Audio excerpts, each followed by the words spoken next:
Hello and welcome back to Building on a Budget Models. I'm Thomas.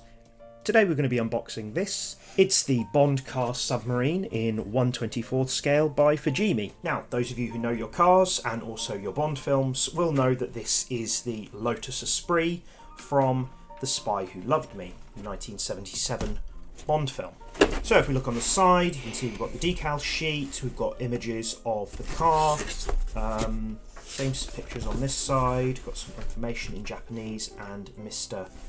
Hobby colours on this side. I don't know why they've not branded it as a Lotus on the box, but there we are. So we've got instructions, clear sprue, body, grey sprues, white sprue, decals, black sprue, small white sprue, chrome sprue, another white sprue, very small gold sprue, and a black sprue. The Lotus Esprit is a British sports car that was built by Lotus Cars at their Hethel factory in Norfolk, England between 1976 and 2004. It was among the first of designer Giorgetto Giugiaro's polygonal folded paper designs. An S1 Esprit was famously featured in the 1977 James Bond film The Spy Who Loved Me, where the car famously converted into a submarine after a road chase. The car used in the underwater scenes was nicknamed Wet Nellie. Two Essex-spec Turbo Esprits were then featured in the James Bond film For Your Eyes Only. A white one was destroyed early in the film and a copper red one appearing later. Okay, so here are the instructions. See, on this side we've got decal placements. There's also some which are sort of optional. Other features such as like raised headlights, colour instructions, all the parts listings, starts with the interior, continues with the interior here before going on to the vents at the back, then the dashboard, then the windscreen.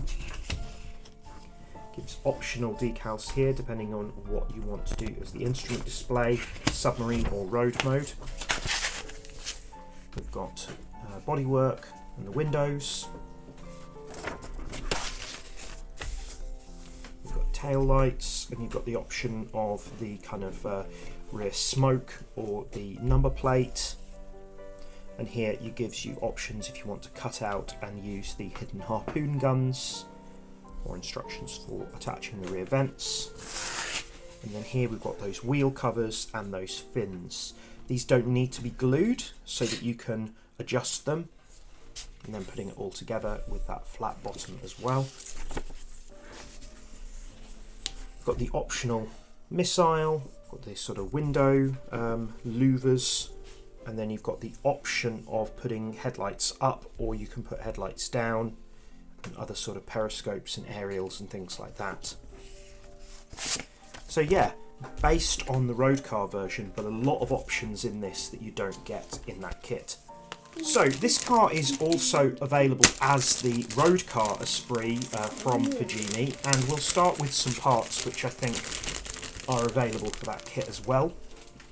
So these are the interior parts, moulded in this kind of dark grey, medium grey maybe. So we've got a funny sort of dashboard there, windscreen wiper, sort of other sort of switches and things like that. And on this one we've got two of these very 70s style seats. This is like the instrument cluster. Yeah, another part there.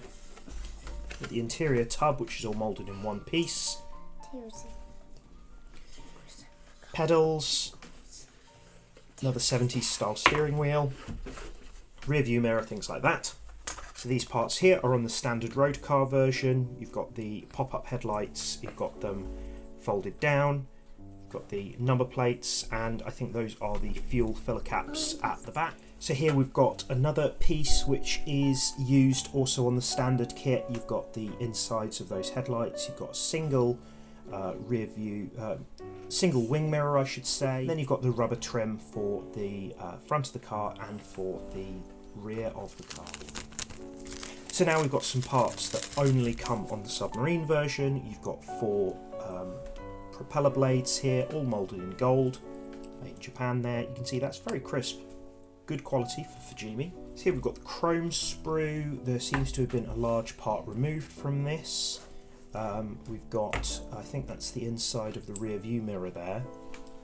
There are some, I think they're the headlights for the pop-up headlights. You've got the kind of front indicators, fog lights, and the tail lights here.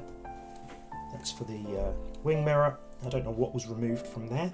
So here we've got more of those Submarine parts. This isn't in the standard car.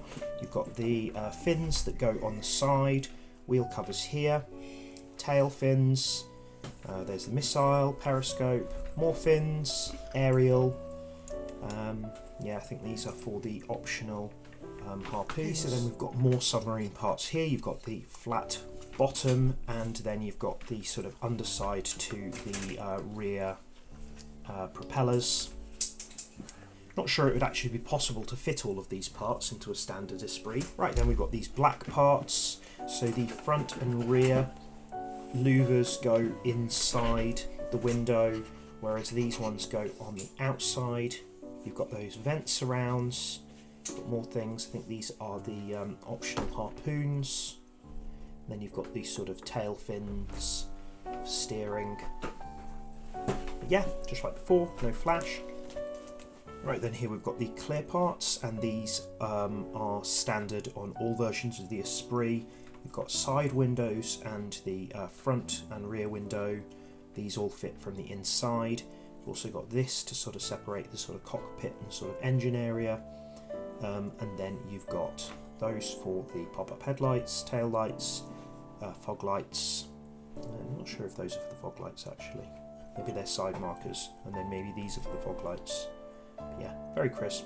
Some moulded sun visor detail in there.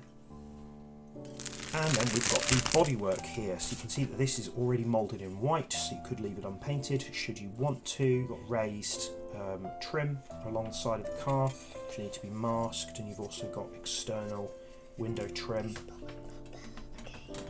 The headlights can be added in here. You can cut out this section here should you want those harpoons to appear, and there are also some points here which need to be drilled out if you want to put features on the roof. So yeah, you can see a little bit of raised detail here. I mean the good thing about these sort of very sort of folded paper design cars from the 70s especially is that they fit the mould seams into the pattern of the car, which is very good. It's surprisingly small, I would say, the Esprit. And then finally we've got the decal sheet here, so PPW306R is the number plate used in the film. You've got these black decals to go over the fins, Lotus badge, which I think goes on the steering wheel, 2 versions of that. Some other sort of decals, Lotus, which goes just under the rear window, 2 versions, so the road dials and then the Submarine dials, and Esprit in 3 places, which went on the bonnet and just by the fuel filler cap. So yeah, nice little decals there, and you can also see that it's a registered trademark, officially licensed from the Bond films. So there we have it, nice little kit. Interesting to see, obviously, with Revell coming out with some Bond kits later on this year. Funny that they haven't chosen to rebox this one, considering they have reboxed some Fujimi kits recently. Let me know what you think, if you've built it, or if you've built the standard Esprit. Let me know down below. Leave a comment, like, share and subscribe. Hit the bell icon if you haven't done so already, and I'll see you soon.